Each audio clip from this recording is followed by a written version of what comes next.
Trying to get this to work. So I do have some videos for you guys. Let's talk a little bit about the introduction here. So we're going to now talk about different ways which businesses are regulated by the government in its attempt to protect the environment. Notice how it says government. Well, what governments do we have? We have federal government and we have state government. So it doesn't say state government or federal government. It just says government. That means both. Whenever you see the word government, we're talking about state and federal. Okay?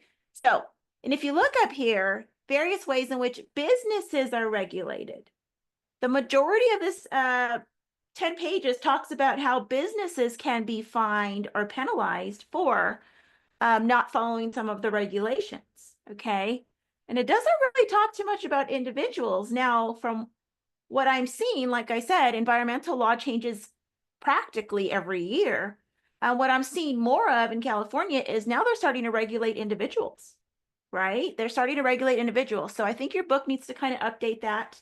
If you think about it, I don't know where you guys live, but if you live somewhere where they pick up trash for you and you pay for the trash to be picked up, they have different bins nowadays, right? So they're trying to regulate like our dumps and trying to regulate, let's do more of a recycle bin, right? Where we can recycle things, and then we'll have a trash bin, and then we have the yard waste, right?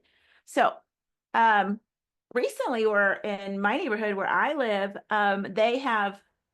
we just recently have a new, I guess, our city has a new contract with a new trash company. So our old trash company doesn't pick up our trash anymore.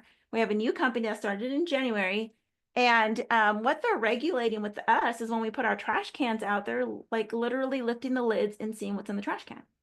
So that is something that I think individuals need to be aware of, because if not, you get citations, and all of that. So they're literally doing that now. This is the new company, something that California has enforced since January. So if you guys don't know that, be aware of that. If you guys live somewhere where you have your own trash cans out, they're going to be taking a peek in there, and then they'll give you a citation if anything that is not supposed to be in the recycle bin is in the recycle bin. Okay?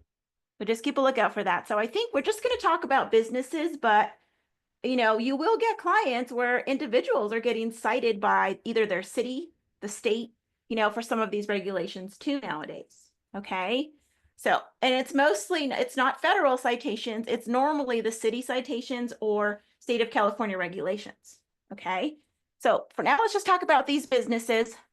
So, Chapter 2, they're telling us to remember Chapter 2. I don't think any of us remember Chapter 2 except me, because I teach it all the time.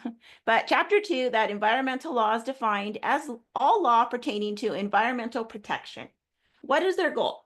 Their goal is to attempt, right, to help the environment and not, release any toxins into the environment. We're talking about even cars. We're talking about all of that today.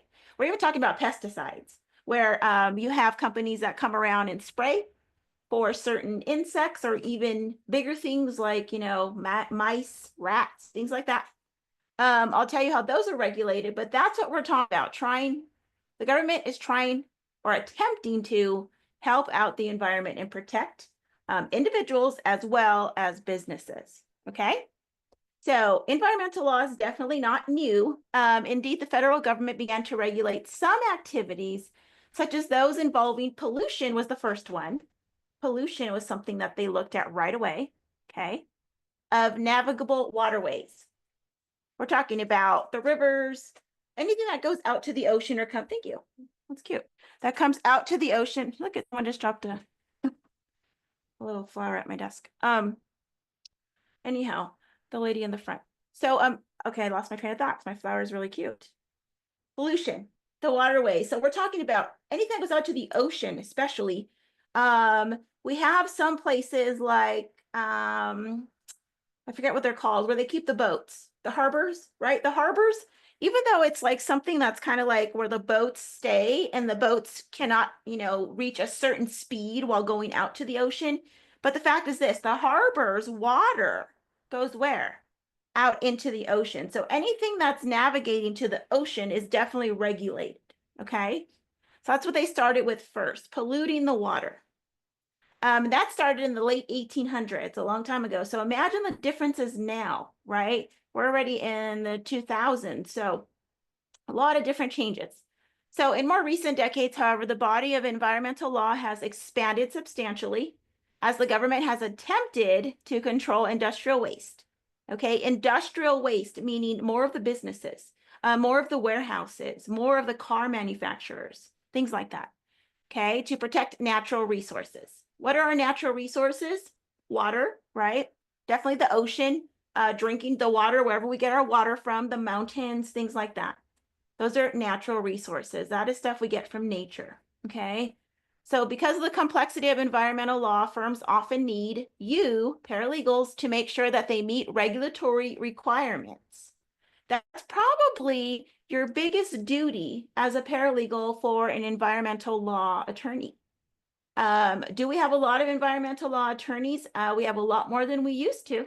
We have a lot more than we used to. So this is a kind of a field that's fairly new for the attorneys, you can say, with like probably the last 20 years.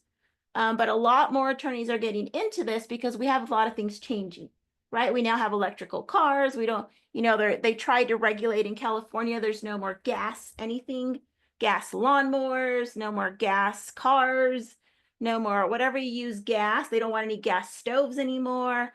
They all want to go electric, right? Electric. Well, that didn't work out so well because it has now come into effect where federal government has said you get to choose what you want, right? You get to choose gas or electricity. You get to decide now. So now when you go to Home Depot, you're used to just seeing electrical. Now when you go back in, slowly but surely you'll start seeing those gas lawnmowers come back in now. Okay. So that was something that the state wanted to regulate, state of California, but they were stepping on the foot of the federal government. Okay. All right, so that's just an example. So you will be filling out a lot of forms